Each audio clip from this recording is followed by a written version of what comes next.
datang malam ni hantar mesej pada kami menunggu huraian ustaz tentang penggunaan kalimah Allah. Saya tanya, banyak ustaz lah ada hurai, pasal boleh tunggu huraian lain.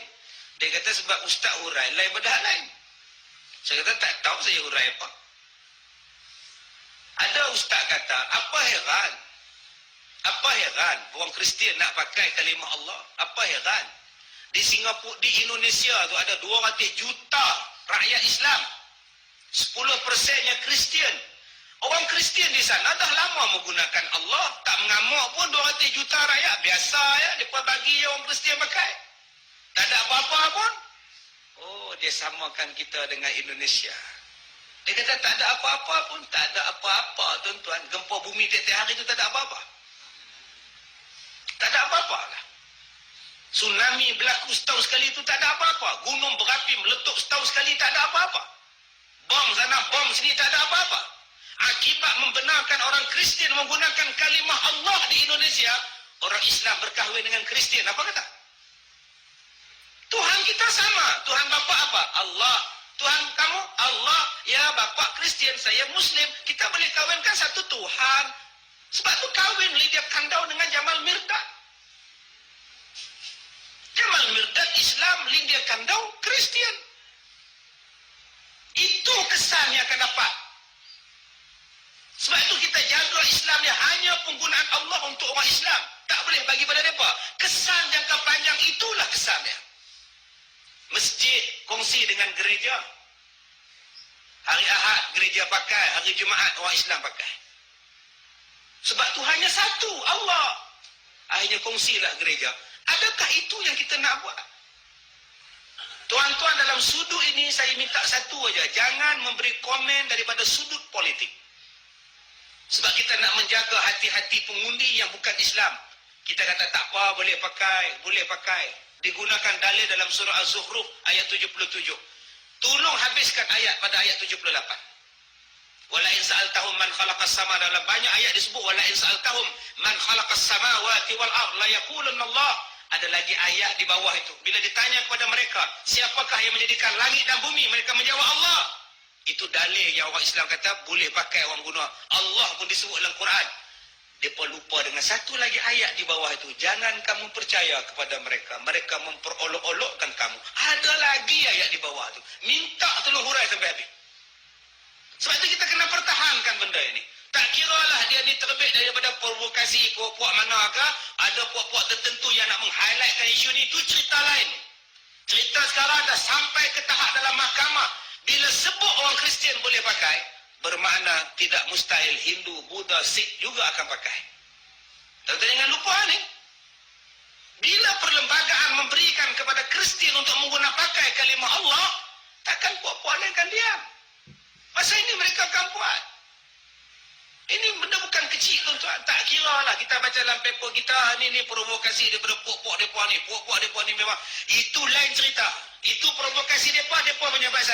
Provokasi daripada kita, ketentuan daripada kita, pertahankan kalimah Allah hanya untuk orang Islam.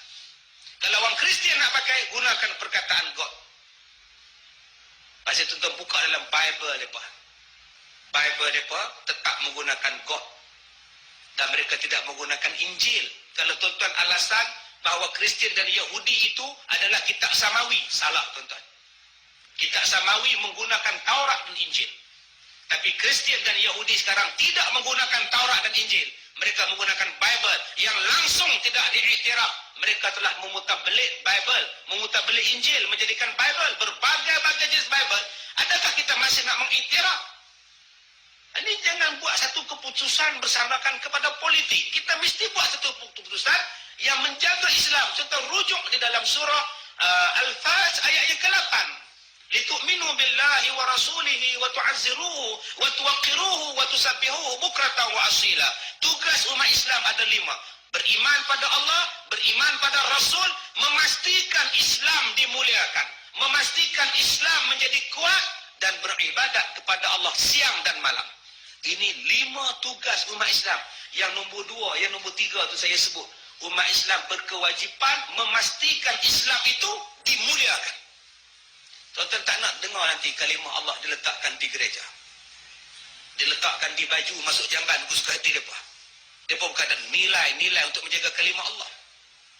Kita takut nanti tuan-tuan, kalimah Allah diletakkan di tengkok mereka. Duduklah jamban pun dengan kalimah Allah. Letak di punggung mereka pun kalimah Allah. Tuan-tuan tak tengok dalam spena mereka pun mereka bubuh lambang salib.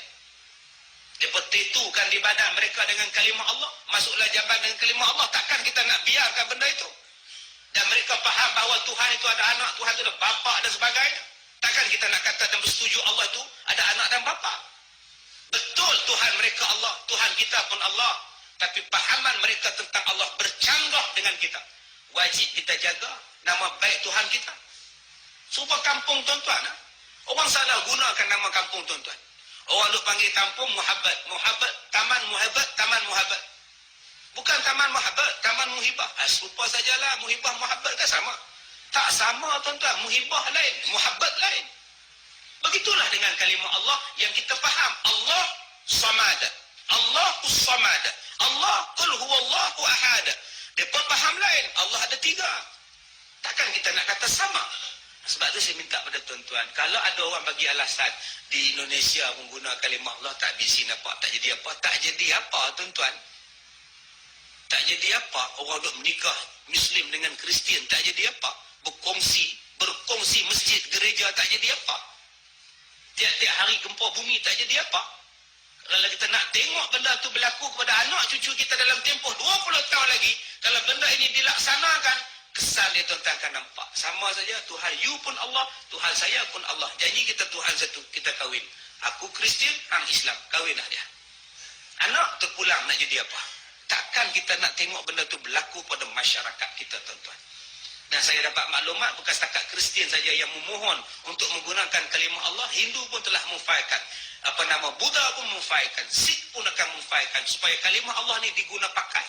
Barulah memenuhi konsep satu Malaysia. Tak agak biru kita tuan-tuan. Jadi ini yang kita kena pertahankan, kita minta agung, minta sultan-sultan dan sebagainya, ambil berat. Jangan sampai pada satu tahap. Benda dia punca pada setengah-setengah orang juga yang pergi latih hakim bukan Islam. Saya apa? Benda kalimah Allah ni yang patut dengarnya ialah mahkamah syariah, yang patut membuat kata pemutus ialah agung. Kita pergi bawa kepada hakim yang bukan Islam. Takkan dia nak mempertahankan Islam? Siapa yang pergi lantik hakim macam itu? Balik pada orang, balik pada bangsa kita balik. What about that guy over there?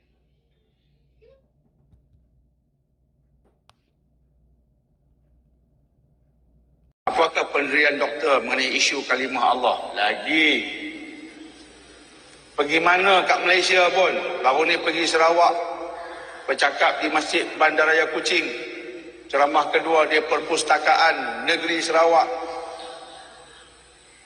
Semua tanya, doktor, kalimah Allah macam mana? Di Sarawak.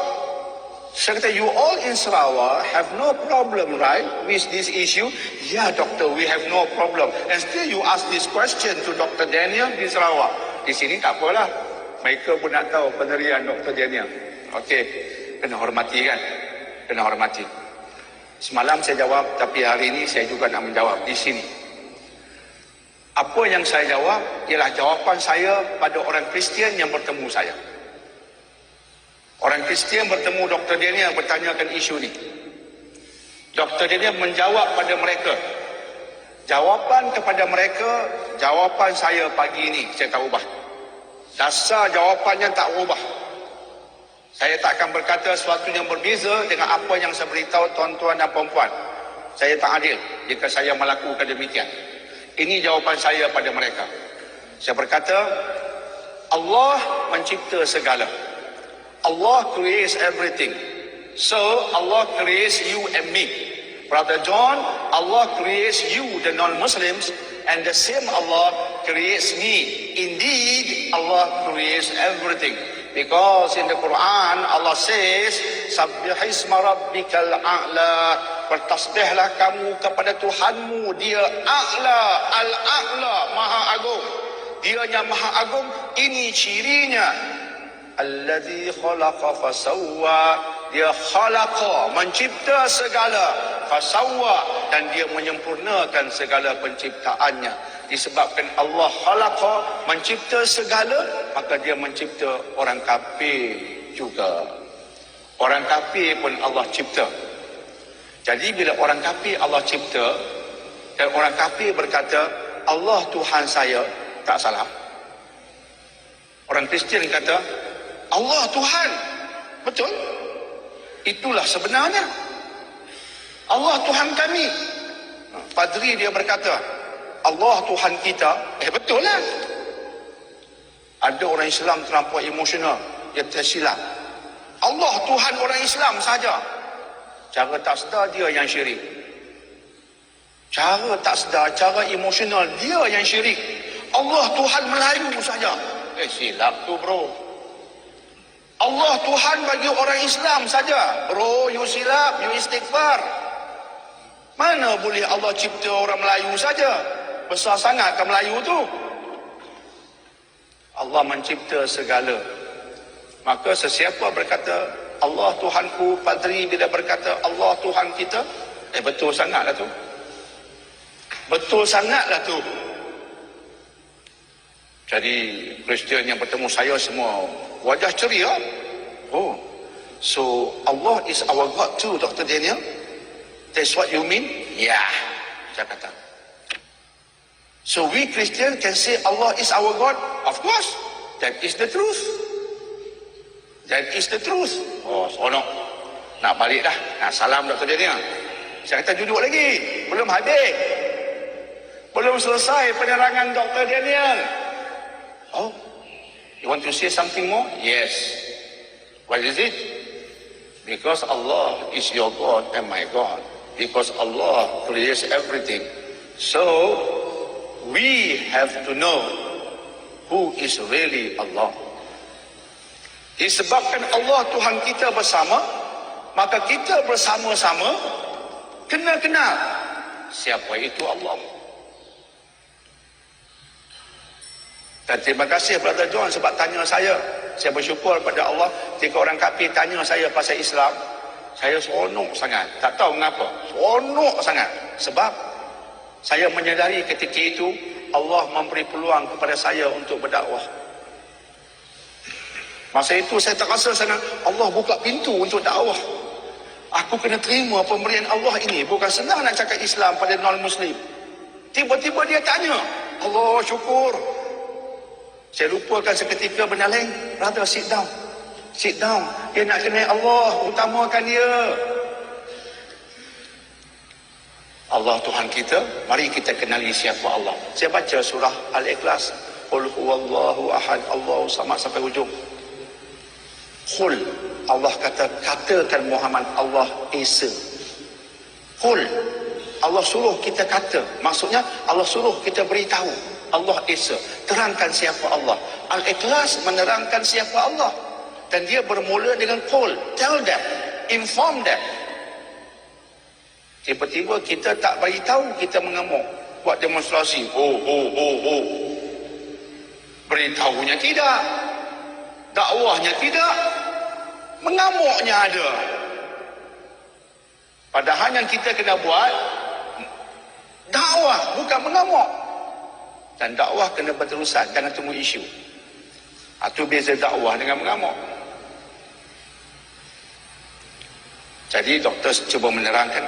Allah mengatakan, say, oh Muhammad, your God is Allah and He is one. Allahu Samad, Allah is your purpose and Allah is your focus. Lam yalid wa lam yulad, Allah has no son and He is not a son. Walam yakul lahu kufuwan ahad, and nothing is similar to Him. Lepas saya beritahu Brother John Christian tu termenung. Oh, that is Allah, ya. He has no son, right, Dr. Jania? Yes, He has no son. He is ahad. He is one. So if we want to use the word Allah, we must believe in Allah as one. He has no son. That's right, bro. Thank you, Doctor. Now I understand. Tak payah mengamuk. Dia faham. Apa pandangan Ustaz tentang penggunaan kalimah Allah kepada yang bukan Islam? Ni masuk malam ni soalan yang ke-180 kali jawab dah. Pening dah kepala soalan ni. Dengar molek-molek. Diturunkan kitab 4 buah, kitab Taurat, kitab Injil, kitab Zabur, kitab Quran. Semuanya sebut nama Allah. Setelah ditukar akan kitab-kitab tadi oleh tangan-tangan yang jahat, Taurat diubah, Injil diubah, masih lagi setengahnya ada sebut nama Allah. Dan setengahnya ditukar. Contohnya nama Nabi Isa sudah disebut sebagai Yesus. Allah disebut sebagai Haleluya, disebut sebagai Masiah dan seumpamanya. Maka ulama-ulama telah pun menjawab lebih kurang 1000 tahun yang lepas, di zaman Imam Syafi'i rahimahullahu ta'ala, di zaman Imam Haramain rahimahullahu ta'ala, bahawasanya orang kafir boleh menyebut lapas-lapas kalimah Islam. Orang kafir dia bergesing, dia bergesing. Kedah basikal Cina, dia pun kata Alhamdulillah. Maka orang Islam tak payah marah. Kita jalan-jalan pula tengok orang putih, orang kafir, Kristian. Nah, dia tengok budak jatuh dalam lokang. Accident. Orang kafir tu kata Masya Allah. Nah, kalimah Islam juga. Tak perlu kita sekat dan kita halang. Kerana betul pada penggunaan. Tetapi kata ulama, apabila nama-nama Allah, nama-nama para nabi, nama-nama yang baik di dalam Islam diselewengkan atau tujuan memberi mudarat kepada orang Islam, maka hendaklah pemimpin ataupun penjaga negara umat Islam menghalang perbuatan tersebut. Dan jika orang kafir itu enggan, hendaklah diperangi. Maknanya boleh pada asalnya orang kafir menggunakan lafaz Allah dengan bersyarat jika bertujuan yang betul. Jika tujuan yang tidak betul, maka pemimpin atau orang Islam boleh mengambil tindakan. Faham lagi? Susah. Mu tanya sekali lagi aku pelakong dengan botol ni.